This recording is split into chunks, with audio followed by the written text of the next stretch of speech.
વિજય ક્યારે થાય માણસ? આચાર્ય એમ કહે કે આટલા બળ માણસ પાસે જોઈએ ત્યારે એનો વિજય થાય.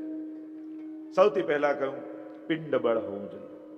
કોઈ પણ ક્ષેત્રમાં જીતવા માટે આ 5 બળ માણસ પાસે હોવા જોઈએ.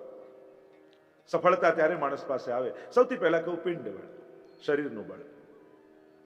શરીર પણ બહુ મહત્વનું છે. આપણા ધર્મશાસ્ત્રો એને મિથ્યા નથી કહેતા. ખલું ધર્મ સાધનમ, આ ધર્મનું સાધન છે એમ કહે છે. એટલે મન સાચવવાની મહેનત કરનારા વ્યક્તિઓ શરીરને પણ સાચવે. હવે માથું દુખતું હોય ત્યારે માળા કરવાની ઈચ્છા થાય? નહીં જ થાય. અને એટલા માટે આપણે કોઈ સુરદાસ પરમાનંદાસજી જેવા નથી થઈ ગયા કે શરીર કામ એ શરીરની ઉપર ઉઠી ગયા હોય. આપણે બધા જ શરીરની અંદર જ છીએ. શરીરનો આશ્રય આપણે લેવો પડે છે. અને એટલા માટે પિંડ બળ સૌથી પહેલા જોઈએ. શરીરનું બળ એ નથી હોતું તો કંઈ ધર્મો પણ થતા નથી.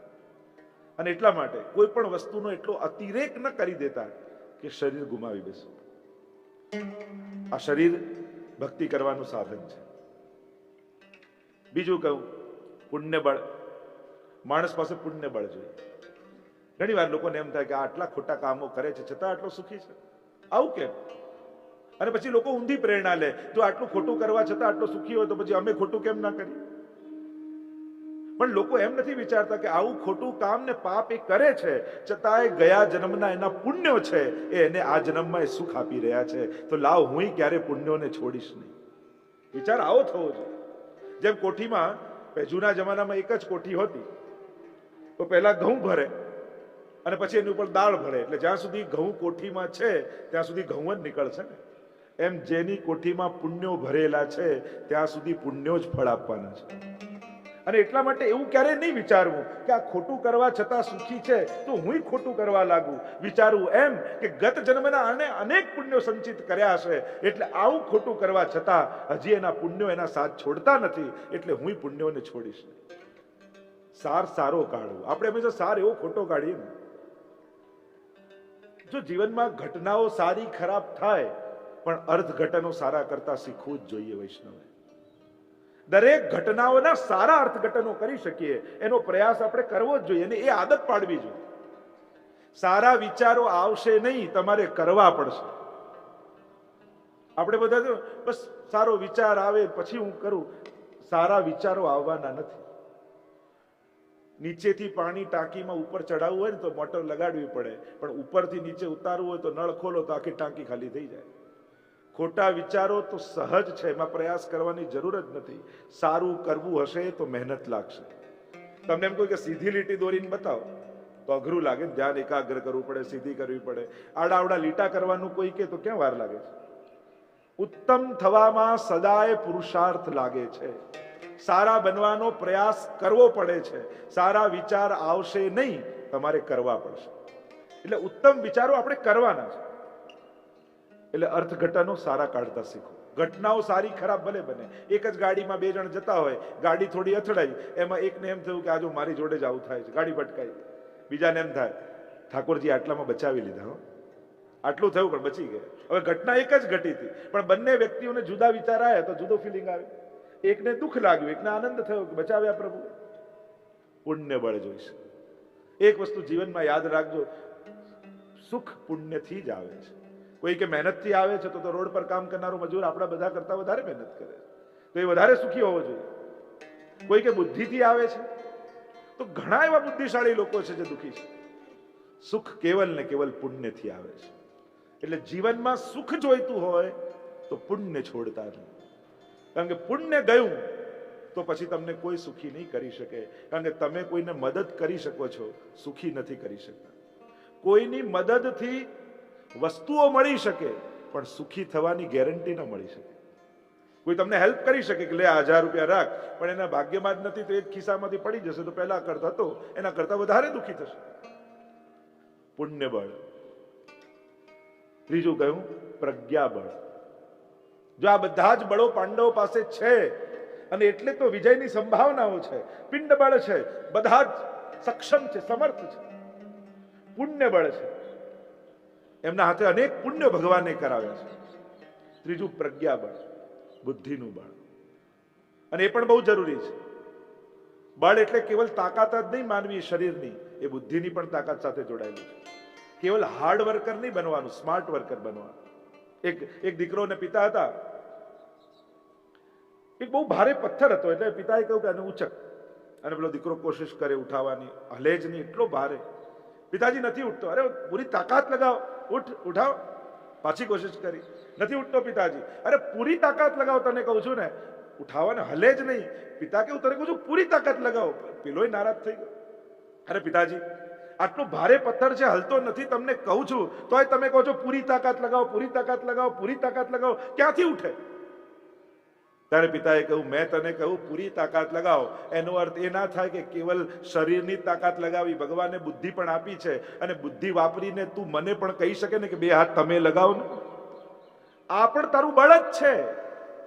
તારી બુદ્ધિ ચલાવી તે મને બોલાવ્યો હોત. ઘણા લોકો સમાજમાં હું જોઉં, હું કરી લઈશ, મને હું એકલો કરી લઈશ, પોતે દોડી દોડીને થાકી જાય, પણ 4 જણાને ભેગા લઈને કામ પતાવતા ના આવડે. આ પણ બળનો એક ભાગ છે. તમારી બુદ્ધિ પણ તમારા બળનો એક ભાગ છે. તમે 4 ને સાથે લઈને એક કામ થાય, એમાં તમારું ધ્યાન હોવું જોઈએ. હું જ કરું એ જરૂરી નથી. એટલે આ પણ બળ છે. એટલે પ્રજ્ઞા બળ પણ જોઈએ, સમજ પણ જોઈએ, અને એ પણ પાંડવો પાસે છે. આગળ કહ્યું પુરુષાર્થનું બળ, એ પણ એમની પાસે છે. અને છેલ્લે જેના વગર કંઈ સંભવ જ નથી, અને એ છે કૃપા બળ. અને પાંડવની સૌથી મોટી તાકાત હોય તો એ કૃષ્ણના કૃપાના બળની તાકાત છે. એમની પાસે કૃષ્ણ છે. બસ જેની પાસે કૃષ્ણ હોય એને કોણ હરાવી શકે? આપણે બધા પણ હંમેશા એવું જ ઈચ્છતા હોઈએ કે ભગવાન મારા પક્ષમાં રહે, ભગવાન મારા પક્ષમાં રહે. અને દરેક કામ વખતે ભગવાન પાસે આપણે બધા જ એવી આશા રાખીએ કે ભગવાન આખી દુનિયાનું કામ છોડી પહેલા મારું કામ પતાવી આપે. આપણે બધા મંદિરમાં એવી જ આશા રાખીએ, પ્રભુ બસ આટલું જ કરવાનું છે, આને પાસ કરવાનો છે, આને પરણાવવાનો છે, આનું આ કરવાનું છે. એટલે પ્રભુ મારા માટે બધા કામ છોડી પહેલા મારું કામ કરે.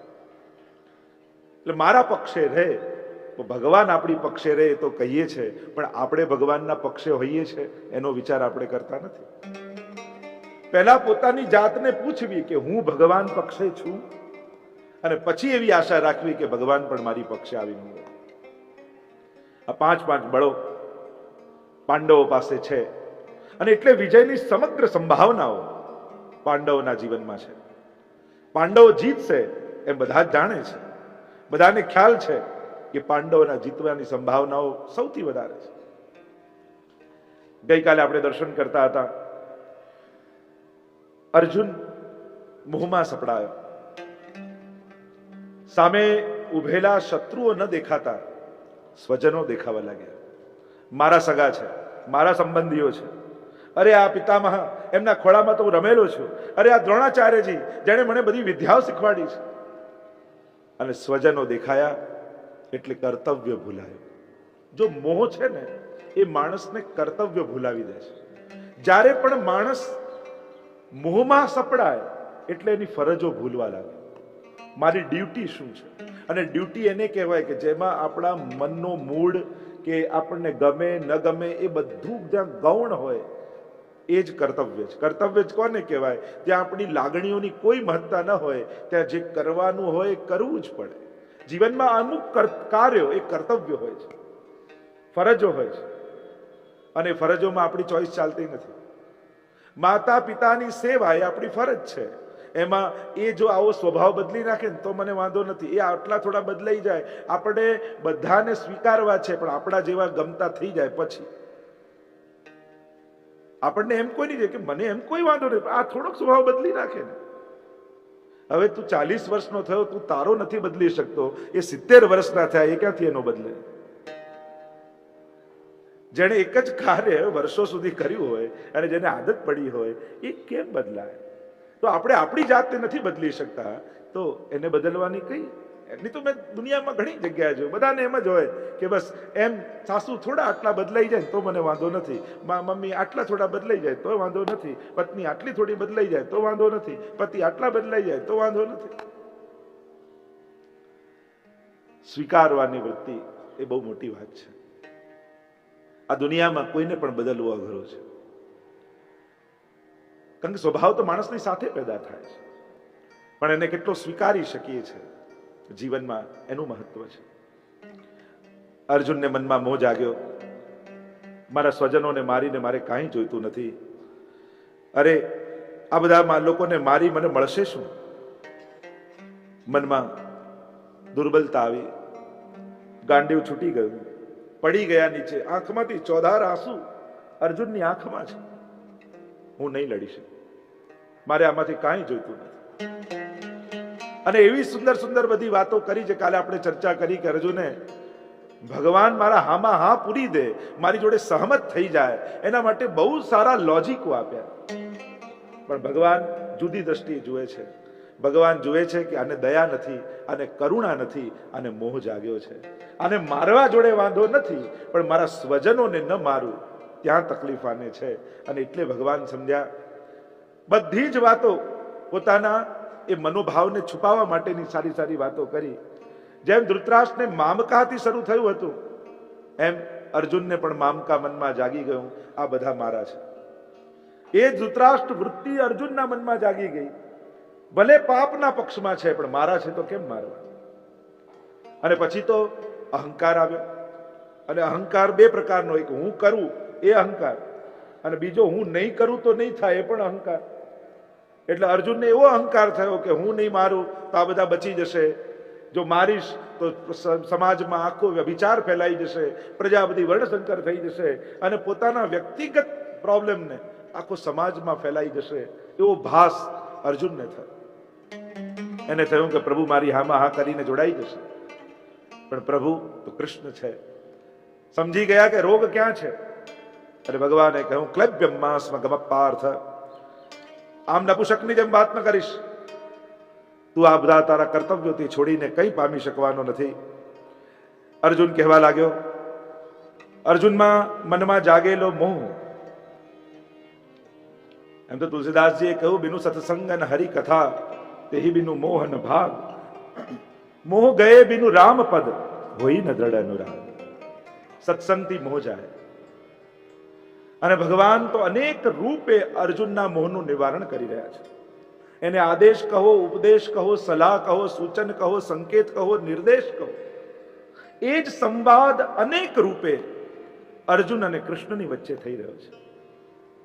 મનમાં જાગેલો આ વિવાદ ભગવાનના સંવાદથી શાંત થવાનો છે. અને અનેક રૂપે ઉપદેશ આપી નિવારણ થઈ રહ્યા છે અર્જુનના મોહના.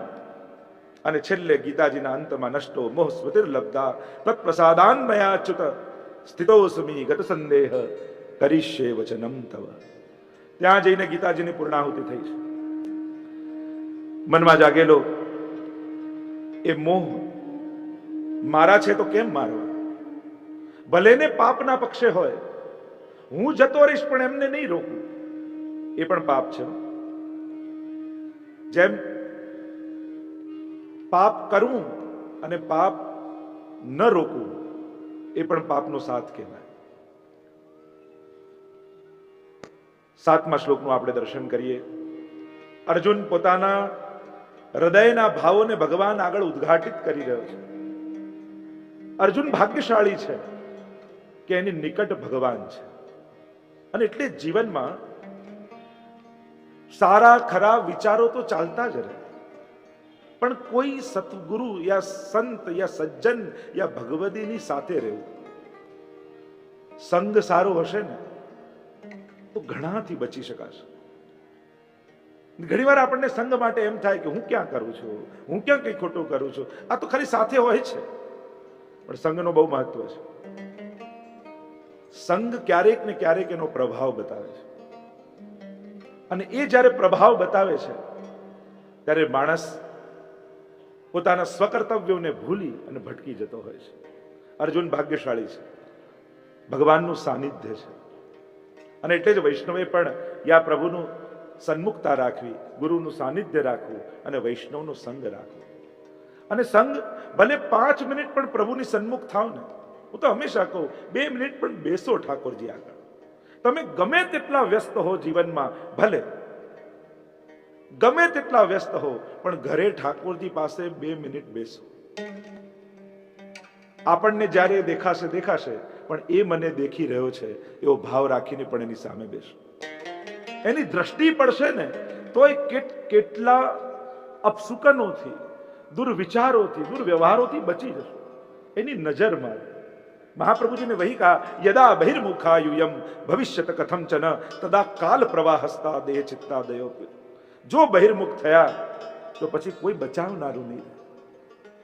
તમે ક્યારે જીવનમાં વિચાર કર્યું છે કે મારા જીવનમાં આટલા બધા દુસ્સંગો, આટલા બધા વિચારો, અનેક પ્રકારના વિચારોથી ઘેરાયેલો હું, મને બચાવનારો કોણ? મારી પાસે મને કોઈ બચાવનારો છે? મને કોઈ ઉગારનારો છે? મને કોઈ રોકનારો છે? જીવનમાં કોઈ એક એવી ખીટી ગોતી રાખજો કે જ્યારે નદીમાં પ્રવાહ વધે ને તો આપણી નાવને ક્યાંક બાંધી શકીએ. कोई कैसी खींटी हरेक व्यक्ति को अपने जीवन में रखनी चाहिए. કારણ કે આ ક્યારે જળ વધે ને તણાઈ જઈએ ને આપણને ખબર નથી હોતી. આ સંજોગોના જ્યારે પ્રવાહ વધતા હોય છે, વિચારોના પ્રવાહ જ્યારે વધતા હોય છે, ત્યારે કેટલું નક્કી કરેલું બધું ભૂલાઈ અને આપણે તણાઈ જતા હોઈએ છીએ. અને એવા સમયે જેને મજબૂત ખીટી ગોતી રાખી હોય ને એ જ બચી જતો હોય છે. એટલે આપ સૌને હું અપીલ કરીશ, જીવન में कोई एक ऐसी खीटी ढूंढ रखो, કોઈ એક એવો વ્યક્તિ, કોઈ વિચાર, કોઈ ગ્રંથ, કોઈ પણ એક ખીટી કે જેની જોડે આપણી જાતને બાંધી રખાય. અને બંધન નથી, એ સુરક્ષા છે, એ ટેકો છે તમારો.